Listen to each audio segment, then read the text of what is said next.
Hello, and welcome to the virtual Subversive Skilled Sublime Fiber Art by Women lecture with Mary Savig.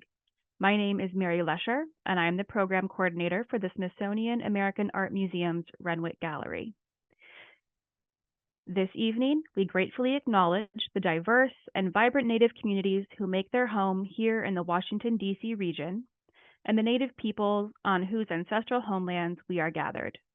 We encourage you to explore this map to learn more about the Indigenous communities to be honored and recognized wherever you're joining us from today. Mary Savig is the Lloyd Herman Curator of Craft and the acting curator in charge of the Smithsonian American Art Museum's Renwick Gallery. She curated the Renwick Gallery's 50th anniversary exhibition, This Present Moment, Crafting a Better World, and is author of several books and articles about American art and archives. Her forthcoming projects include an exhibition on state fairs and American craft, and a permanent collection reinstallation organized in collaboration with Craft in America's 2026 initiative called Handwork, Celebrating American Craft. She holds a PhD in American Studies from the University of Maryland, College Park, where she wrote a dissertation on fiber art, and Mary is learning to knit. Hi, Mary. Hi, everybody. I am so excited to discuss the exhibition Subversive Skilled Sublime Fiber Art by Women, which is on view at the Renwick Gallery through January 5th, 2025. I organized Subversive Skilled Sublime with my fantastic co-curators, Virginia Mecklenburg and Laura Augustin Fox, and in close collaboration with the Smithsonian's Archives of American Art. I also want to give a shout out to our brilliant exhibition design team, Megan O'Loughlin, Nathaniel Phillips, Sarah Gray, and Scott Rosenfeld. Before we begin, I'd like to thank my colleagues who are running this program behind the scenes, Mary Lesher, Carlos Parada, Alicia Tamrachenko, Joy Horton, and Lindsay Canas. And I'm grateful for all of you for joining tonight. I'm going to provide an overview of the exhibition, review its organizing themes, and spotlight some of my favorite backstories. First, I'm going to spin a yarn about the exhibition's origin story. The project kicked off in 2018 when I was the curator of manuscripts at the Smithsonian's Archives of American Art. SAAM senior curator Virginia Mecklenburg mentioned to me in passing that she and Laura Augustin Fox were starting to plot out a survey of women's fiber art from SAAM's permanent collections.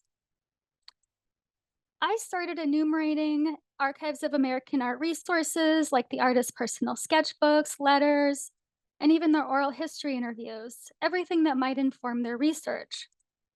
I was talking a lot, and Virginia, patiently listening to my droning list, said, "Let's just do this together." The exhibition was originally slated to open at the Smithsonian American Art Museum in 2020 to coincide with the 100th anniversary of the 19th Amendment. The checklist was finalized, the labels were edited, and the layout shown here was beautiful. And then COVID unraveled our carefully woven plans. We suddenly had to navigate Smithsonian closures and construction projects slated at SAAM. Fortunately, we have two buildings, and we're able to switch the exhibition over to the Renwick. Perhaps a grand show about fiber art was always going to find its home here. When the project began, we identified key goals. Our goals were to 1, lead with personal narratives, 2, exhibit the diversity and depth of fiber art in our collections, and 3, feature women artists. But today, we aren't making this argument alone. Subversive Skilled Sublime is part of a web of amazing shows about fiber and textile art that mostly amplify women. Who all has seen Patterned in Paradox, the quilts of Amish women at SAAM? I think it's phenomenal. Who has seen Woven Histories, Textiles and Modern Abstraction at the National Gallery of Art? The Basket Gallery is my favorite. And who got to see Joy Scott's retrospective at the Baltimore Museum of Art? I think she's a genius and the exhibition is genius. It's a glorious year for fiber artists, and I think the various interpretive and methodological approaches to fiber underscore its inherent elasticity. Along similar lines, a focus on fiber-based artworks in our collection simultaneously reveals the range of SAAM's permanent collection and the diversity of practices throughout the United States. The works draw on several different collecting areas at the museum, including Renwick, modern art, contemporary art, and the self-taught and folk art departments from SAAM. So the first goal for the exhibition was to center artists' own embodied visions, experiences, and stories. In this way, the interpretive texts rely on archival research, oral history recordings, and ongoing discussions with the artists and their families. We sought to demonstrate the expressive potential of fiber, but also its intimate capacity for storytelling. We've selected primary sources from the archives of American art to create a window into the artist's artistic process. Here, we make the case that an artistic journey often begins long before an artist sits at a loom or picks up needles. They study, sketch, explore materials, and often experiment with materials other than fiber. Kei Sekamachi, for example, researched different kinds of fishing wire for her radical weavings. Sketches, patterns, and dye studies reveal the beginnings of artworks and their conceptual frameworks. In addition to the archival material on view in the exhibition, the Archives of American Art built an interactive companion website that delves deep into some of the archival materials. We also produced a short podcast called Backstitch, which is available on our main exhibition page. Together, these primary sources bring intimate insight into the artist's life and bring clarity to the historical record. In the spirit of our first goal, I'm going to let Sheila Hicks answer the question, why fiber?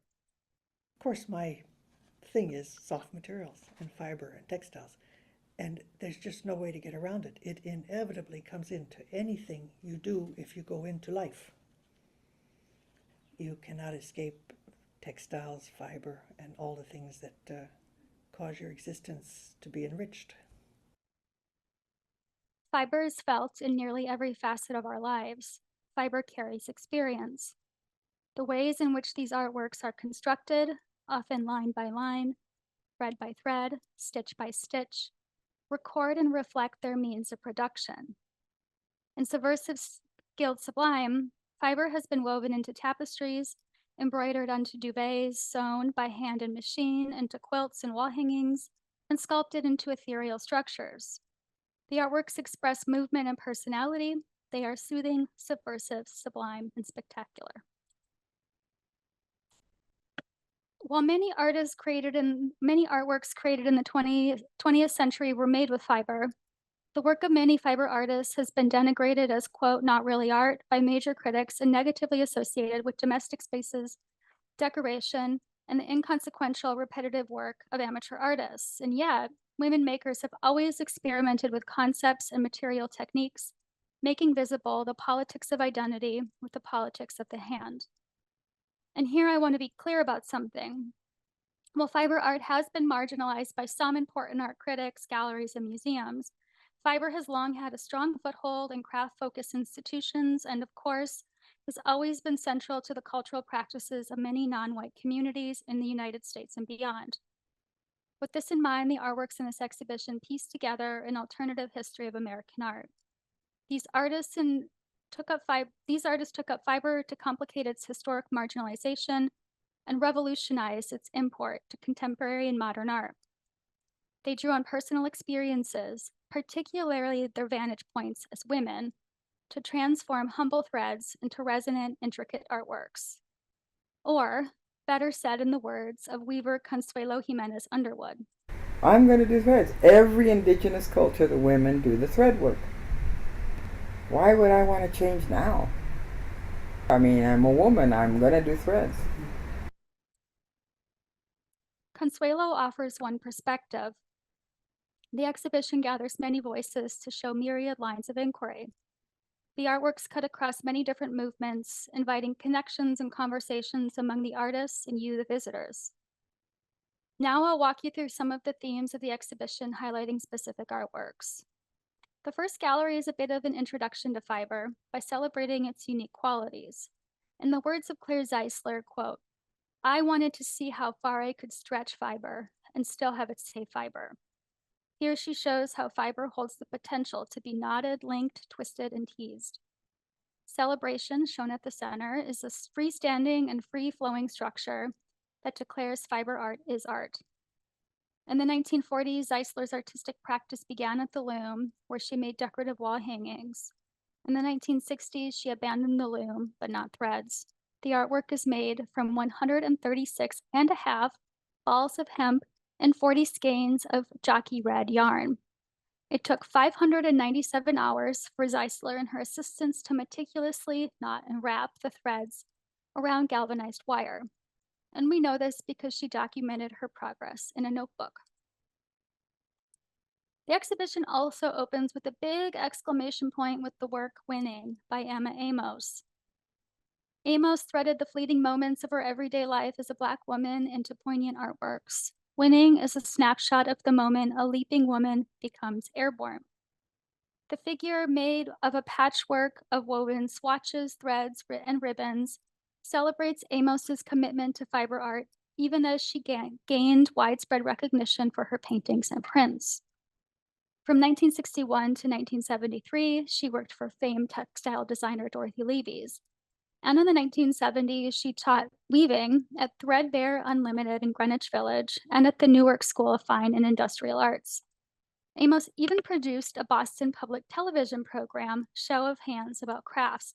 And I believe these tapes are in the archives of American Art now. I haven't been able to see them yet. Winning is more than just a moment. It indicates Amos's deliberate leap to amplify women's work in her art, a thread that runs through the exhibition. Towards this end, one theme of the exhibition is how artists reveal the complex influence of domestic life, notably the experiences of being a maternal figure. Carolyn Mazlumi taught herself to quilt in the 1980s. Her quilts often narrate the strength of family in its many expressions. She explained, "I like to depict the family theme in a lot of my quilts just to remind me of how precious family is, how important family is in the overall scheme of things. The Family Embraces celebrates African ancestors as conduits between Earth and the cosmos."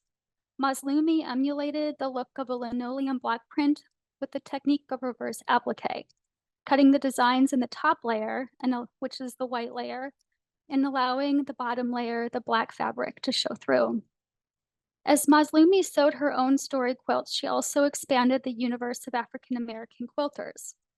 In 1965, she founded the Women of Color Quilters Network to convene and support thousands of fiber artists and revise the history of American quilt making.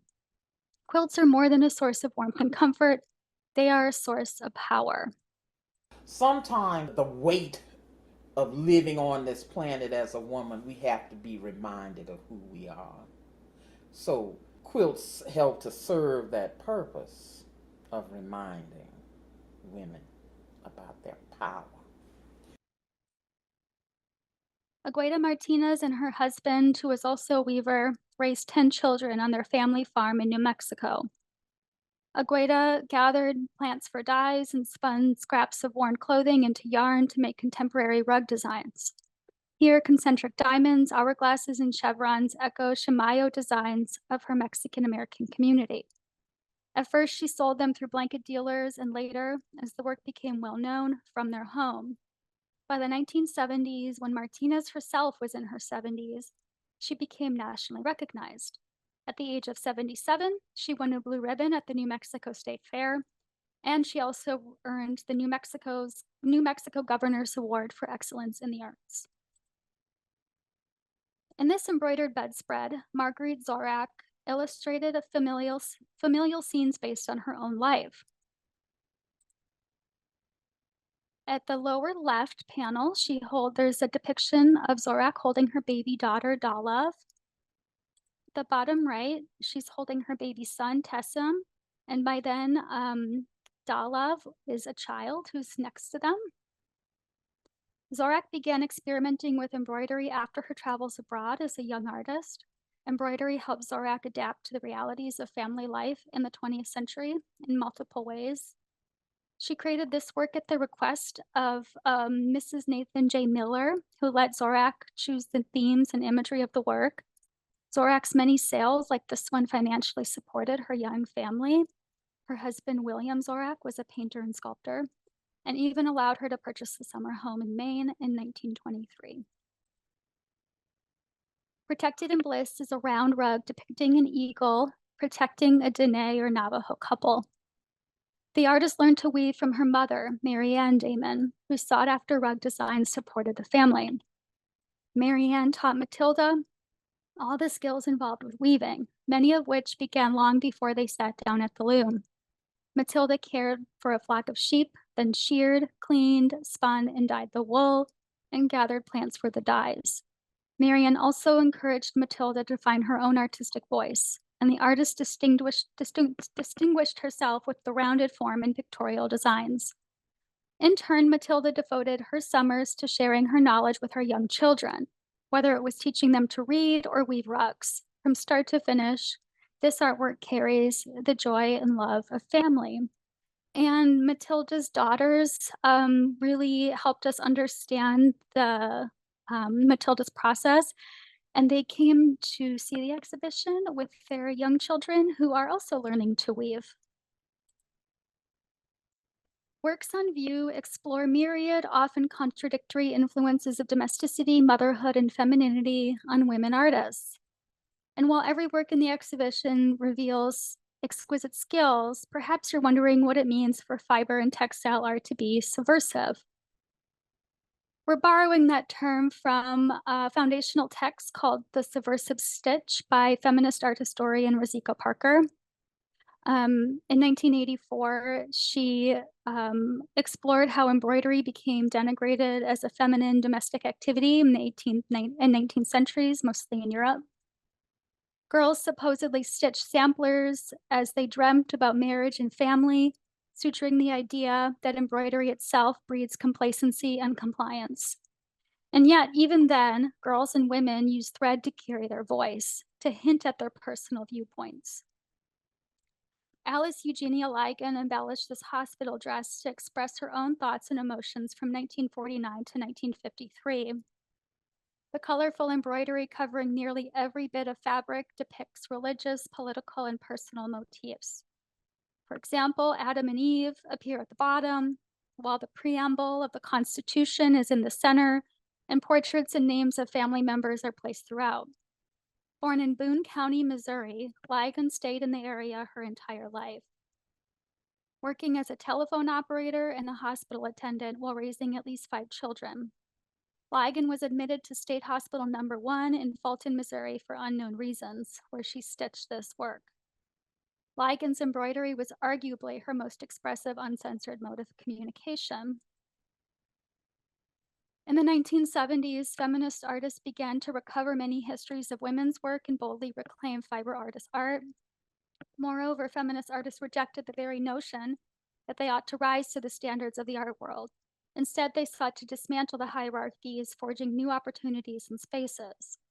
They subverted the art world and also created a vast cottage industry of craft books and kits, and they popularized crochet, knitting, macrame, among others, staking out their own creative and economic claims. In the exhibition, some representations of home and community speak to the feminist subversion of fiber.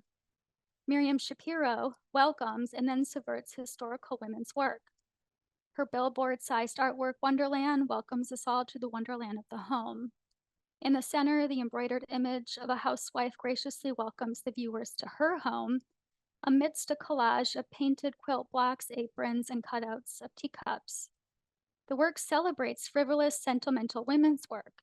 As Shapiro beautifully explains, the origin of the word sentiment also gives rise to sentience and sensibility. And those are all words about feeling. So if you take the sentimentality away from women, you're taking their feeling away. And you can't do that to them, to us. We can't take our feelings away. I think about this quote often because I really do think fiber can have this power to tug at our feelings, which I suppose is a sentimental thought. More specifically, Faith Ringgold connects us to the sentimentality of quilts. She said, a quilt, somebody's mother, somebody's grandmother made one, so they feel comfortable. It's warm, you know, you can feel the hand, you know something about the way it was done. Faith Ringgold herself learned to quilt and sew from her mother and sometime collaborator, William Posey Jones.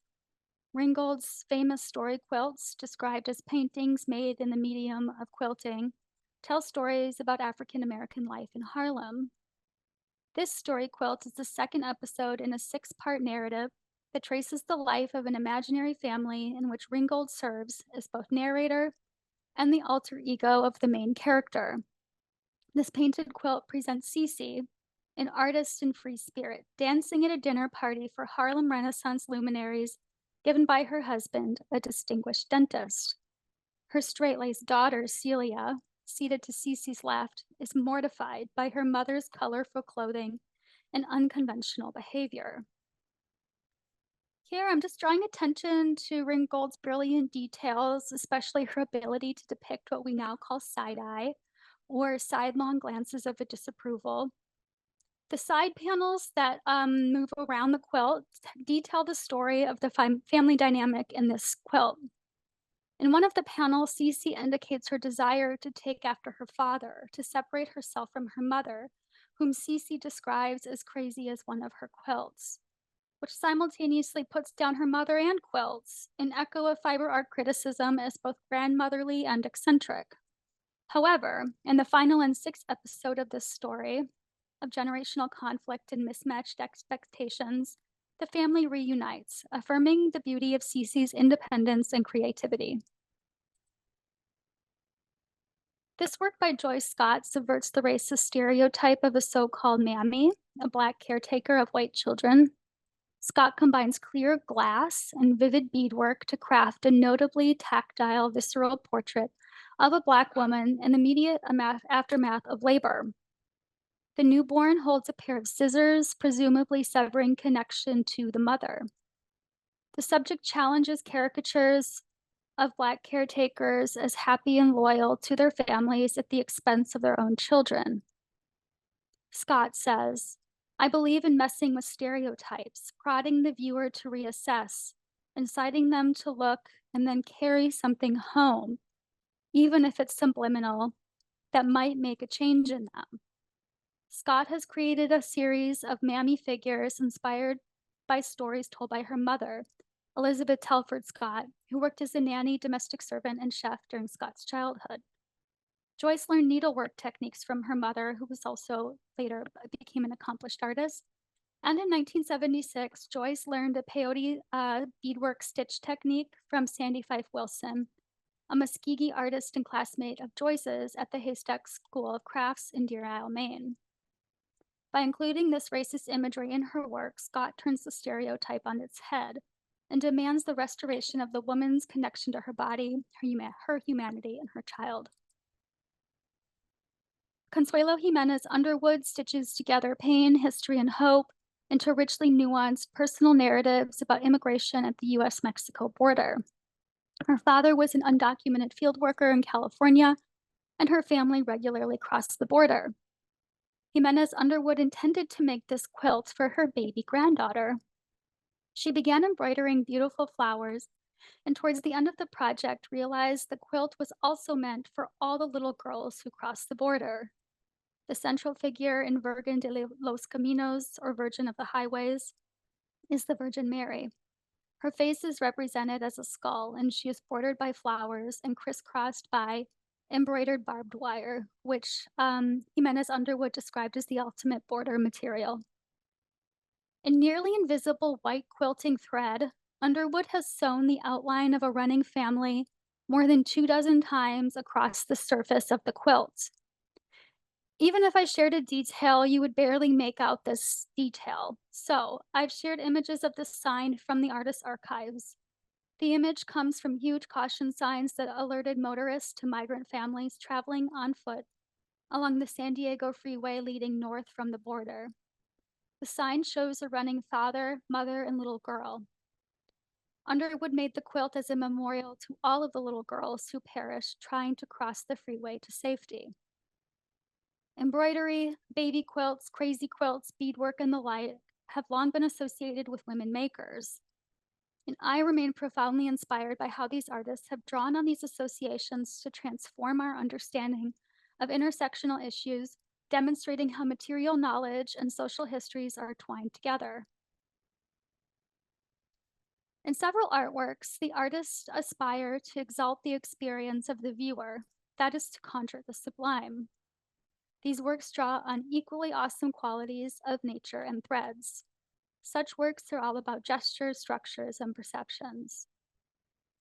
Box of Falling Stars represents the culmination of Lenore Tawney's journey to give shape to light. The work is an example of Tawney's Clouds, a series of ethereal sculptures conceived in 1977. Tawney called the clouds weaving without weaving because they were not woven on a loom. First, she drew a grid on the canvas support, which is at the top, and at every intersection, she pulled a single linen thread through the canvas and secured it with a knot. She repeated this simple task thousands of times. The tedious process yields a cosmic effect. The fall of shimmering threads emulates the ways in which clouds and stars hold and diffract light.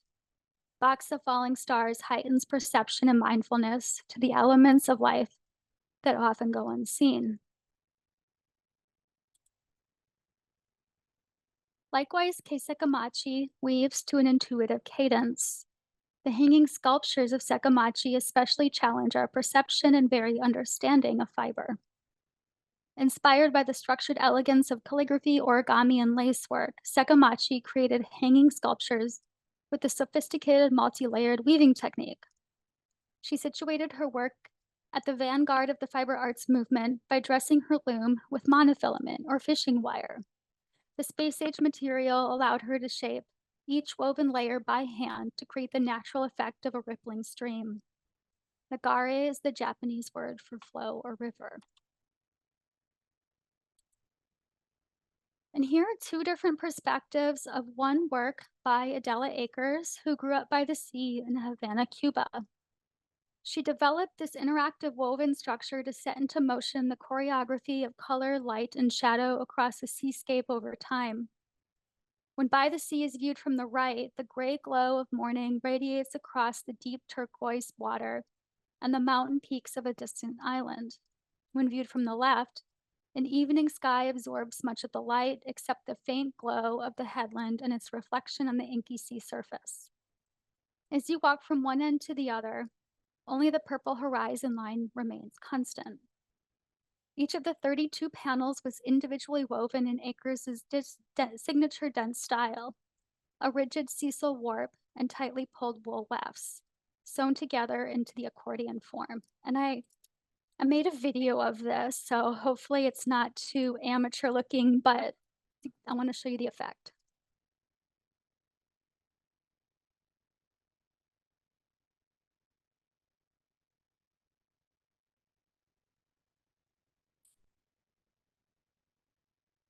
This installation by Sheila Hicks starts to bring us home. Indeed, this project, The Principal Wife Goes On, was featured in the exhibition Objects USA, a widely acclaimed traveling exhibition that came to the Smithsonian American Art Museum in 1969, 3 years before the Renwick opened its doors. Objects USA helped make the case for dedicating an entire building to American craft, which is the Renwick. The work comprises several ponytails, or coils of wrapped and grafted threads that can be arranged in response to the surrounding environment. So these are all movable. Here, Hicks, not by visitors, but when we install it, it's meant to go and be adapted. Here, Hicks shows off the boundless possibilities of threads as both sensuous and structural. The title alludes to her experience at a rug workshop in Morocco, where when women were engaged in polygamous marriages in which multiple wives navigate complex relationships to each other and one man. As Hicks noted, textiles enrich our lives in countless ways. This exhibition offers a mere fraction of how women have taken up fiber for its historical and creative possibilities, recalibrating our perception of a material taken for granted in our everyday lives. And for my conclusion, I would like to emphasize that this exhibition really feels like a beginning. As I mentioned, the exhibition checklist was finalized in 2020, and such a project is designed to highlight the strength of our collections over the past 50 years. But behind the scenes, when you look closely at a collection, I think you also you see a lot of gaps, and then you also find ways to grow in new directions. So last year, we acquired 35 quilts from the collection of Carolyn Maslumi. Many of the artists have been involved with the Women of Color Quilters Network, including Marion Coleman and Bisa Butler, whose work is shown here. And as a follow-up to Subversive Skilled Sublime, we are exhibiting all of these quilts next February at the Renwick. And earlier this year, we commissioned 2 Hawaiian quilts from the Poakalani Quilt Guild in Hawaii. And we recently approved a monumental quilt by Mohawk artist Carla Hemlock. So stay tuned for more information on when you can see these remarkable artworks on view. And we continue weaving our web at the museum. And I just want to thank you all for your time and love of fiber today. And I can't wait to see you all in the exhibition. And I look forward to discussing more about the show with you. So I'm going to end my slideshow. Stop sharing. Wonderful. Thank you, Mary. That was a great overview of the show. We have some great questions coming in. And the first one, I think, is something that many of us think about when we go to this show. Were any of these rugs, bedspreads, other fiber works used before they were exhibited in shows like this? Yeah, some of them were meant to be used. The Marguerite Zorak bedspread I showed you was used in someone's house for a very long time before it came to the museum, and we saw a lot of fading from that. A lot of the quilts in the show are actually designed for exhibits, so they're called art quilts, and they were designed to be shown in a museum and not for function. So there are examples of both functional and non-functional rugs and quilts in the show.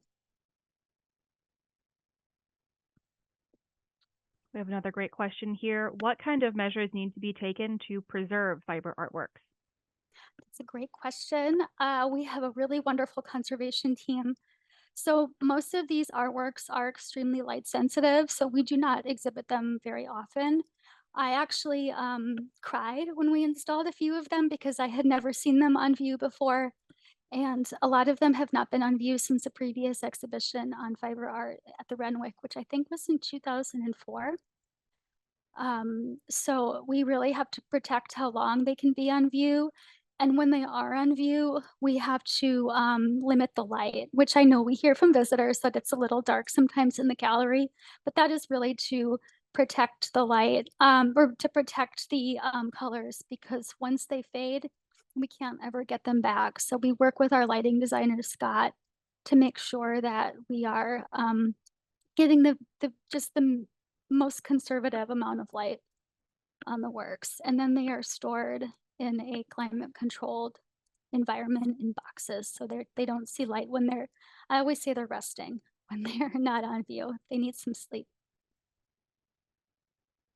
This is what seems like a back to basic question, but I think really gets to the heart of this show. How do you define fiber? And did you include any work that stretched the definition of fiber? Yeah, fiber was kind of it's kind of a tricky word. We use fiber because it's a catch-all for all of the works in the exhibition, or at least the practices that were building on traditional practices with fiber.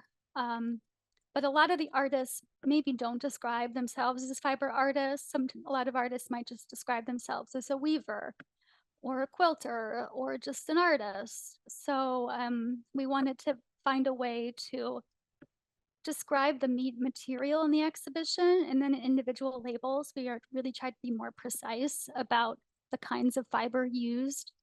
And there are a lot of different kinds of fiber that you can see in the show, ranging from wool, cotton, monofilament, I think is the closest thing to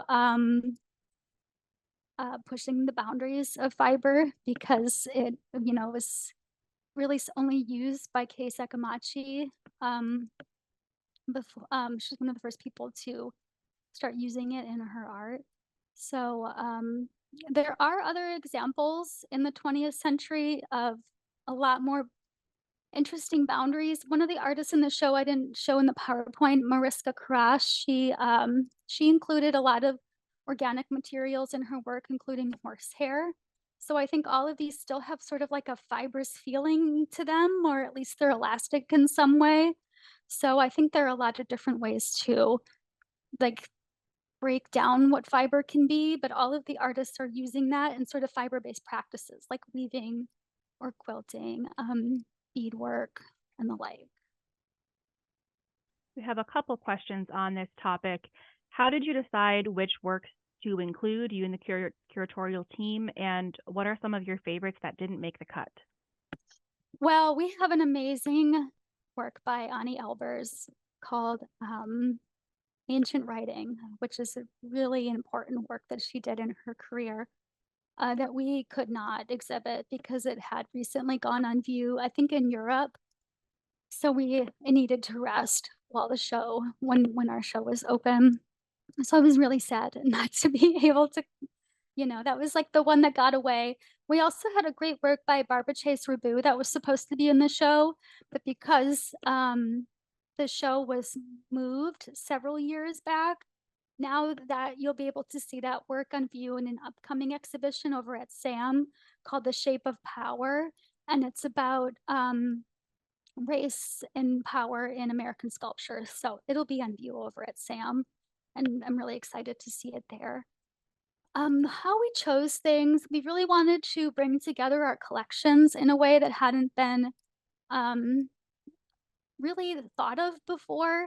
Renwick has had a lot of shows of its fiber art collection that tended to be just drawing from Renwick's own holdings. So these would include things that were really typical of the fiber arts movement. So these would be a lot of art quilts, a lot of work by artists like Lenore Tawney and Sheila Hicks, things that were really meant to be seen in a museum. We wanted to also put these in conversation with our self-taught and folk art collection to see what connections can be built. And again, just sort of challenge a lot of these hierarchies and boundaries that tend to exist in the art world and cross a lot of these boundaries and be able to just let the artworks speak to each other and on their own terms. And that's a lot of the sort of tenets we thought about as we put it together. But it was hard because we do have a lot more work. We've since collected a lot more work since 2020. So I really do feel like I'm a spider. I told this to Mary Lesher earlier. I feel like I'm a spider here at the Renwick weaving my web, trying to get everybody to come and be like caught in my fiber web. So hopefully we're proselytizing people tonight. On that topic, we have a question about, since these fiber works can't be on display for very long in order to preserve them, do you think there are new means of technology that we can use to show these pieces to the public while they're still resting or off view? Yeah, I know the National Gallery of Art has an exhibition up right now called Woven Histories, and they weren't able to, I think it was also Annie Elber's work. They weren't able to show some of Annie Elber's textiles because they had also, they were simply too fragile to show. So they worked with a weaver in Europe to recreate them. And it's not as easy as it seems. You have to do a lot of, the Annie Albers Foundation did quite a bit of research on colors, all of trying to figure out what threads would have been available at the time that she made it, all of these different considerations before it was recreated, and they have that on view. So I think there are ways, I'm a Trekkie, so in my dreams, someday we will have holodecks where you can actually just go into an empty room and maybe spend time with an actual textile. So I hope our Star Trek dreams do come true and we can experience these in different ways. Otherwise, we just enjoy them when they're up and try to take advantage of their accessibility for a short time. And they're all digitized on our website too. We have a technical question here. What is the difference between fiber and textile? Yeah, textile, I tend to think of it as something that's more integrated, like woven together, like a fabric sample or a weaving, something like a quilt where it's actual cloth. Fiber can just be strings and threads as well. It's a little bit more basic of an element. I do kind of go back and forth sometimes between fiber and textile art, though. Could you speak to the popularity of textile collecting and valuation? Is it still a popular thing to do in the current art market? Yeah, I don't really speak much to the art market, but yes, I think fiber is very hot right now in pretty much every market. I know, it's very popular in contemporary art. It's very popular just everywhere. I think if the pandemic really brought out a lot of new knitters and crocheters. I think Etsy had, you know, so many new stores were just sustained by people selling embroidery kits. And I think, there's so many different markets for fiber. You can see these major works at museums, but you can pretty much go to any yarn shop in the United States. And you can also, you can find work by local artists. It really is something that is both national and it's really community based too. So I think it thrives in a lot of different markets. So we have a question about the fact that this is an all-female artist show and that fiber tends to be made by women. And are there any male practitioners of this art form? And do we have any of them in our collection? Yeah, we have a lot of work by men who are also working with fiber.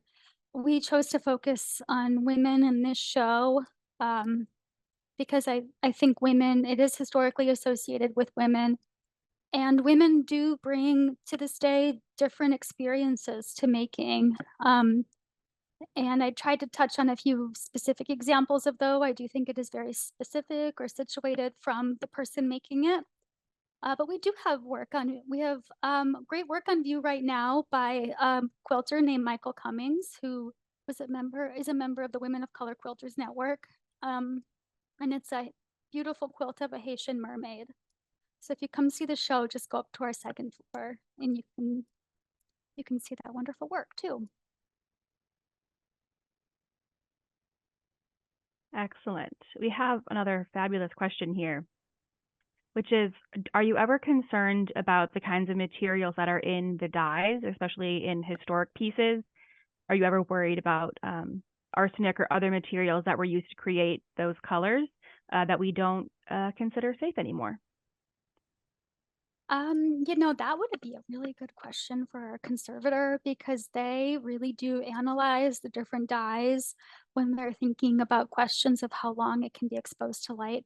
I don't think we have a lot of work that are, since we're more 20th century, um, a lot of ours are more natural dyes, especially just because the artists working with it tended to make their own dyes, or they were purchasing more natural fabrics like batiks. And we have that question come up in a lot of different materials at the Renwick. It's in sometimes uranium is in some glazes, so it's very trace amounts, but it's something that I haven't had to experience. It might be more common in some of our more historical materials, but I'm more post-war, so I don't think it comes up as much, but that's a really good question. It is. We have a couple of questions about foundational texts and if there's a text for a publication for this show. Are there any resources that you would recommend if people want to learn more about particularly the subversive nature of fiber arts? Yeah, I mentioned Rosika Parker's book. There are a lot. There's so many great books on fiber art histories. Elisa Author's Stringfelt Thread is a really wonderful book on the hierarchy of fiber art in the United States. Carolyn Muslimi has written several really wonderful books on quilts, African American quilting especially, and I think those are really accessible books. There's a great book by Julia Bryan Wilson called Fray that's a little bit more about contemporary interpretations or political fiber. our show, we kind of tried to end it around 2000 because I think fiber changes a little bit after 2001 culturally. So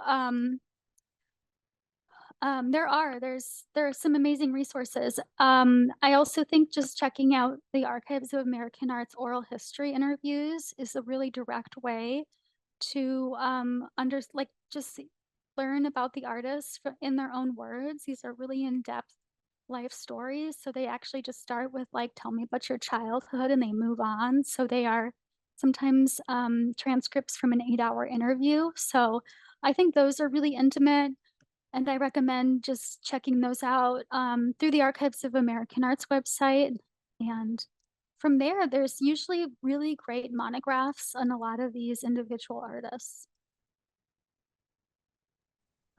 We have a couple questions about how people can learn more about these art forms or learn how to partake in these types of artworks as well. And I would like to highlight a couple of the things that we do here at SAAM, including a program called Handy Hour, which is for the 21 and older audience. It's a crafting happy hour. And we've done fiber work a couple times now. We did pom-pom making and embroidery. And we also have a program series called Beyond the Studio. So those are two options here at Renwick and SAAM where you can learn more about these art forms. But Mary, do you have any recommendations on places that people could learn more about this if they want to try it themselves? Well, I learned to knit at a little store in Alexandria, Virginia called Fiberspace. And I recommend those classes because I tried to teach myself on YouTube and it did not work. I just made a lot of mistakes. So I would just find a local yarn shop. They usually have classes. And then from there, there are so many ways to keep up with techniques. I really think we are very lucky to be in this age of YouTube, where if you have a question about how to do one specific technique, you can just find that answer in slow motion on YouTube, which I think is really great. But yeah, definitely check out all of Mary's wonderful programs at the Renwick. We have a good time. There's a question about knit and crochet based practices. You didn't highlight any works that use those techniques today. Was there a reason that you didn't include as many in the show? Or did we just not highlight all of them this evening? Yeah, we have a couple works that are crochet and knit in the collection. Some of those tend to be more in our collection, more basketry based, and we decided early on not to include basketry in the exhibition, just as a way to put some boundaries around it. Maybe our basket show is next. There are some more crochet-like works in Mariska Karash's work that you can check out in the exhibition. But it's definitely something that we collect and we have in our collection. We have a question here about the function of many of these works. Could you expand on your understanding of the distinction between art and craft and functional pieces and how those two things might intersect? Art and craft, I think that is, I think all of the works are art. And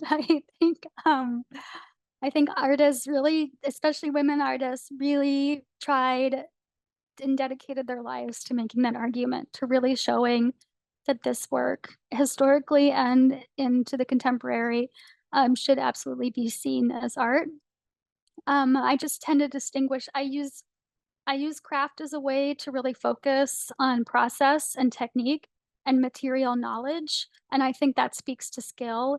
So it's very difficult to learn how to weave as well as the artists in this show. This is not something you can learn in a year to make it look like the work on view. This is something that takes many, many, many years to build these skills. And these artists are really, the works are so beautiful. They're so sensuous. They're so tactile, but they take an extraordinary amount of skill that I think unless you're doing it, it's really hard to appreciate in these works. So that's how I distinguish between craft and art. And at the Renwick, we are craft focused. So we just tend to, our interpretive text to focus more They tend to focus a lot on the technique and the process that went into making it, as well as the conceptual frameworks that inform it. And there was a second part to that about function. Yeah, I mean, that's craft, and all artists think about function in different ways. I think very basically function is something that is meant to be used. So whether it is or not is the question. So a lot of artists like Agueda Martinez, they were making these really gorgeous rugs, but no one was using these as rugs or baskets. By the time they became really collectible, people weren't actually using them the way they were intended. They were using them to, like, they were displaying them in their home like they were artwork. So this idea of function really does change. And it really is dependent on a lot of contexts. And a lot of them were used. There are a couple quilts that were absolutely on people's beds. And then others are meant to be used in a different way, like Lenore Tawney's Box of Falling Stars. That's functional, and that it's asking us to walk around it, to look through it, to think about where we are in space. And I think they're all functioning in a specific way that's unique for each one. So yeah, function, I think, also just goes back to this idea of like, who was the artist? What is their perspective? And then from there, we can sort of like follow what that function was. And sometimes that was very practical, and sometimes it was very experimental, or both. I'm not very good at, like, I think, putting clear boundaries on things. I think I try to like complicate that. So I hope I'm not being unclear, but I don't think I always have easy answers for questions like that. A lot of the times there aren't easy answers, and that's the perfect thing about art, is that it makes us think. Okay, I have one final question for you, Mary, which connects to one of the themes of this show of family, and that many of these artists learned their craft through intergenerational teaching and learning in the home. And this question says, people drawn to fiber are often inspired by the older women in their family to study or make fiber art. Was this true for the members of your team who put this show together? Yeah, I mean, it was, I love that question. I think I love this idea of a pattern of young people often learn something from a grandparent or a parent, whether it's fiber or if it's like whittling wood. I think a lot of these like folk traditions are passed down that way. Ancestral traditions are passed down this way. And what I love about it is it's not immediate. So like someone like Faith Ringgold, she played with these scraps as a child under her mother's table. And then she went about her life. And a lot of times, especially women artists, they have a career, they have families. Usually you're really busy, you don't do it. And then when you have more time, you go back to it. And I think that's a pattern that we see a lot, and like that's what folklorists study a lot in the United States, are the intergenerational knowledge transfer tends to be from grandparent to child. It's changing because now grandparents and children often don't live in the same cities that they used to. So it'll be curious to see what this looks like in the future. But I personally, yeah, I had a grandmother who did this, but I really started learning from my mother-in-law, who knits and sews and does everything. And she tried to teach me crochet, but I just have really slow hands, and she's been doing it for 40 years. So I had to just watch YouTube videos because her hands are too fast in person. So, but now I love doing it, knitting with her, because she can help me fix a lot of my mistakes. So I love the question. I hope a lot of people continue to, I think it's a great way in general to build community. So it doesn't have to be a family member, it can be a community member. I think this is a social structure we could really benefit from in the United States, of this intergenerational knowledge sharing as a way to, one, teach these skills to kids when they're young that are really formative on how they think and how they work with their hands. And then also, if you're older and you are working with younger people, it's really great to stave off things like loneliness. So I hope that these are things that we can continue to solidify as a society. So if anyone wants to maybe start like a knitting club, we should do that, or crochet. I'm down. Can be the Mary and Mary Knitting Club. Well, thank you so much, everyone, for joining us this evening. Thank you to Mary Savig for this wonderful presentation on the show. And thank you to all of our staff behind the scenes who made this happen today. We are so grateful that you joined us, and we encourage you to see the show before it closes on January 5th. Thank you, everyone, and have a wonderful night.